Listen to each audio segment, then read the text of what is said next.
Hello students, in the last video we have seen the manufacturing process of bricks. So in this video we will be seeing what are the properties a good brick should consist. So the first one is color. Color should be uniform and bright. So normally the clay bricks what we are seeing in our daily life is having a color of reddish brown or brownish red, they used to say reddish brown in general, right? So the color is an important parameter in identifying the good manufacturing process the particular brick has gone through.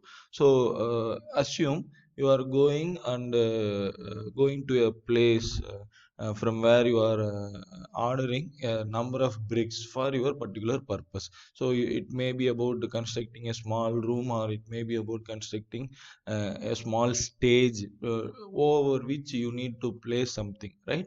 So that's the purpose you need to be done, and for which you are going to buy a brick. So at that time, how you can test the brick which you are seeing in the shop, right? So the first indication is the color. The color should be uniform and bright.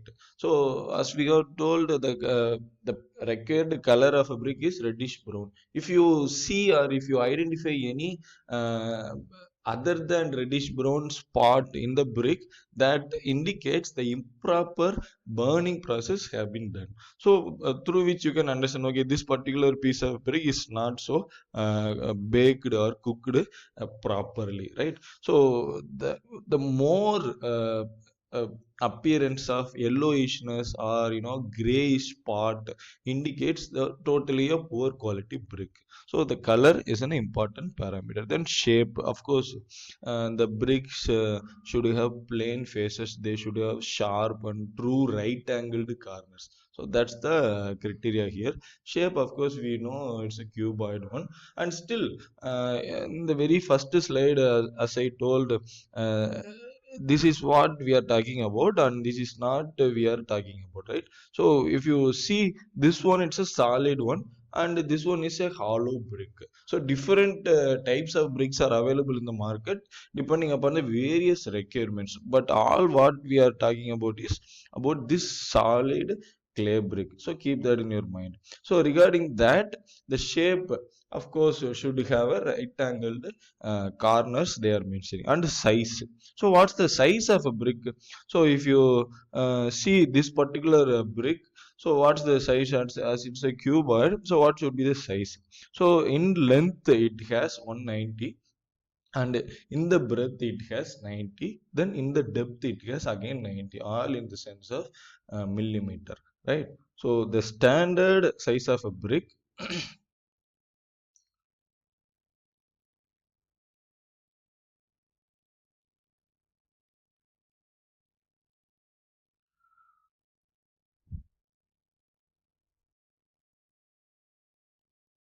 Right, you just have a look at uh, the shape, and and that angle, so through which you can able to have a pure idea. So the standard dimension of brick in India. So of course in India, if you note down, you can able to understand throughout the globe they may have people may have different sort of standard dimensions, so that you should understand what we are talking about here is it's about in India.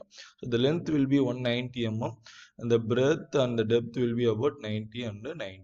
So this will be called a standard dimension. So you may call, okay sir, you are mentioning it's a standard dimension, is there any other dimension? Yes, nominal dimension is there. So once you see the construction of wall, the bricks are being laid with the help of some pasting material, the cement they are putting in. So that cement paste occupies some dimensions around a brick. So adding all the thickness of that paste around the brick, and it becomes 200 cross 100 cross 100. So that will be called a nominal dimension of a brick. So, right. So once in a raw state, or a fresh brick, it is having this particular as a standard dimension. Once it is placed in a wall, then it will be having an increased dimension, right? So that will be called a nominal dimension. Why there is a difference? Why we need to know about standard or nominal? In the sense, in civil engineering there will be material quantification will be there.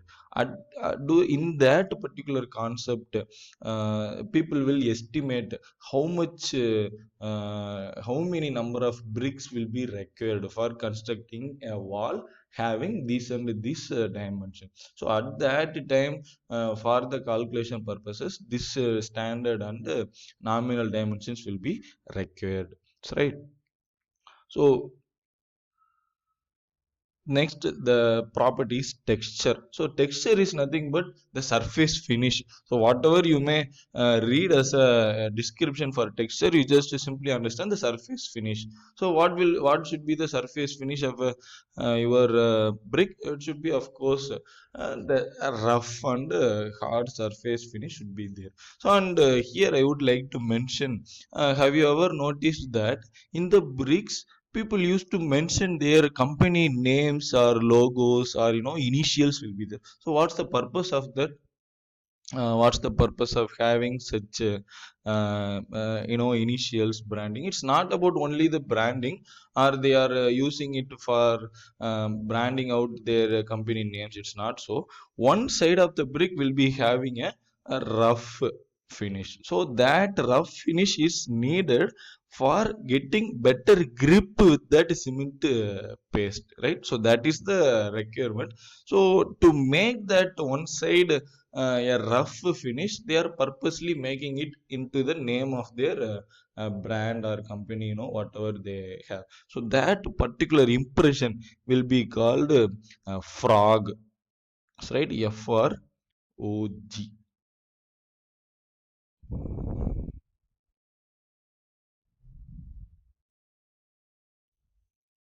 Frog in brick. So right, so that depression or impression is called frog. So instead of making this as a plain frog, they are making their company's logo or name, so that it will have that purpose, as well as they are making use of the same frog for branding also. So right, so that is the frog which comes with the texture of your brick. Then soundness in the sense, when struck with hammer or with another brick, the brick should produce metallic sound. So that induces the inner inner manufacturing quality of a brick, you can able to understand from that sound. So you are seeing a brick when you are going to buy in a shop. You are seeing it, as we have discussed, color should be uniform, shape should be right angle corner, and the texture, size, everything you can visually you can inspect. But still, inside the mass of the brick, whether it is burnt or manufactured properly or not, you cannot inspect by seeing inside, right? So that inner mass of the brick, whether it is cooked or properly or not, which will be indicated with the help of this soundness property. When you struck a brick with another brick or with a hammer, it should produce that metallic sound, they are telling. Instead of metallic sound, if it is producing some other sort of sound, and it's the indication of improper making, or improper burning process have been done. Then the next property is hardness. So hardness, understand, for any material there will be some fundamental properties will be there, mechanical properties, hardness, strength, compressive strength, tensile strength, shear strength, then impact resistance. So these and all will be there. So what is them, what is that, and what it indicates? So for that material itself will have some self resistance against some external forces. So what the name indicates, hardness, strength, compressive strength, tensile strength, and impact strength, the resistant with respect to the specific external force will be called as a specific properties of that particular material. So here hardness indicates resistance against external scratching force, right? So finger scratching should not produce any impression on the brick. So that is the indication. So how you can test it? You can simply take a brick and you can use your finger to make an impression, or you can use a coin to make a scratch onto the surface of the brick. So once you make the scratch, it should not expose any impression. So it almost similar like your smartphones and scratching resistant display, so that's the relative terms. Then strength. So don't confuse with the hardness means strength, because strength is a separate parameter. So here strength against what? Against the compressive forces. So here the important property of a brick is compressive force. Understand the entire list of properties of any material will be having a list of terms based on where the particular material is going to be used. Here as a brick, where it is going to be used, primarily it is going to be used as a wall construction material. So if you take a wall, you can simply see a whole uniform structure wall, but inside it is having a different layers of bricks, isn't it? So each layer is bearing some number of layers at the top of it. So automatically what sort of load it bears? Compressive load. So you may ask, what are the different types of load are there, sir? Compressive load, tensile load, and shear load. You don't worry about what is shear load. You just understand what is compressive force and tensile force. So in the doors you may able to find it out to push and pull. So that is nothing but push means compressive force, pull means tensile force. So as a building, different components tends to bear different types of loads. So it is not only about compressive load or acting on the entire components of the building, right? So as a brick, it should have compressive strength, which is nothing but resistance against compressive load, right? So what they are telling, compressive strength of a brick should not be less than 3.5 newton per mm square. A field test for strength is that when dropped from a height of 1 meter, it's not 1 millimeter, it's 1 meter on a hard ground, the brick should not break into pieces. So how to check in a field for a strength of a brick? You just need to drop it from 1 meter height. So if you watch, if it is broken into pieces, then it's not having enough range of compressive strength, right? So here in case of this compressive strength, I would like to show uh, how people will test compressive strength in lab.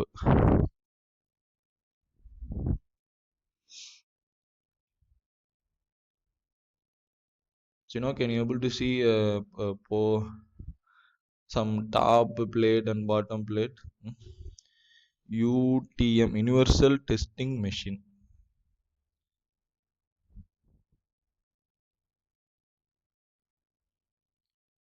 So every mechanical engineering department, civil engineering department, or material testing laboratory will have this particular equipment. It is called universal testing machine. You can, why it is called universal testing machine? In the sense, in the same machine you can do tensile load, compressive load. In certain cases, you can do shear load also, right? So here, if you see, two components are there.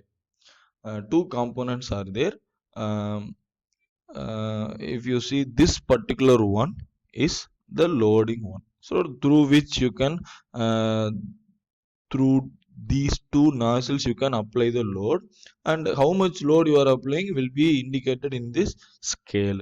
So from here, some connectivity is being made with the nearby portion of the equipment, right?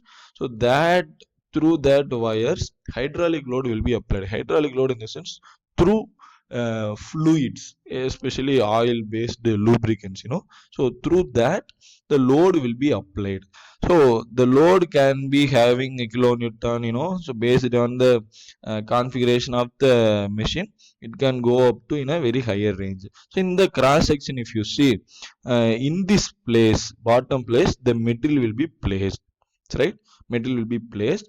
The top portion can be adjusted depending upon the uh, shape and dimension of the material you are placing here. So once you make this top notch touching the top surface of the material, you have to be placed the material like that. Then once you start applying